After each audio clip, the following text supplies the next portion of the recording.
Bismillah wassalatu wassalamu ala rasulillah wa ala alihi wa sahbihi wa man walah amma ba'd. Pertama, Ibnul Munzir dan yang lainnya telah menukilkan ijma' tentang disunahkannya mengangkat tangan ketika takbiratul ihram. Takbir pertama baik ketika sholat id ataupun sholat yang lain.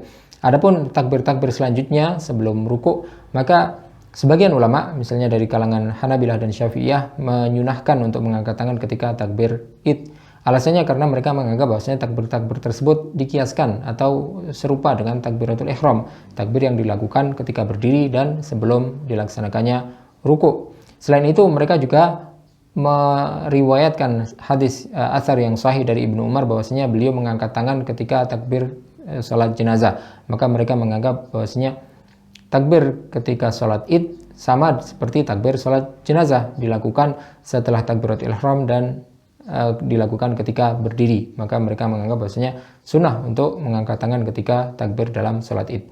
Adapun madhab yang lain tidak menyunahkan untuk mengangkat tangan ketika takbir id, karena mereka menganggap bahwasanya takbir-takbir tersebut lebih mirip untuk dikiaskan dengan takbiratul intiqal ketika sujud dan lainnya dibandingkan dengan dikiaskan dengan takbiratul ihram. Makanya di sini ada dua pendapat mengenai takbir yang dilakukan ketika sholat id, apakah mengangkat tangan ataupun tidak. Hal ini merupakan khilaf yang ijtihadi sifatnya, karena tidak ada nas, tidak ada hadis yang pasti yang berasal dari Rasulullah SAW yang menjelaskan tentang kaifiyah atau bagaimana Rasulullah SAW bertakbir ketika sholat id tersebut, apakah mengangkat tangan atau tidak. Maka hal ini merupakan ijtihadi yang tidak perlu untuk mengingkari ketika ada orang yang berbeda pendapat dengan pendapat kita.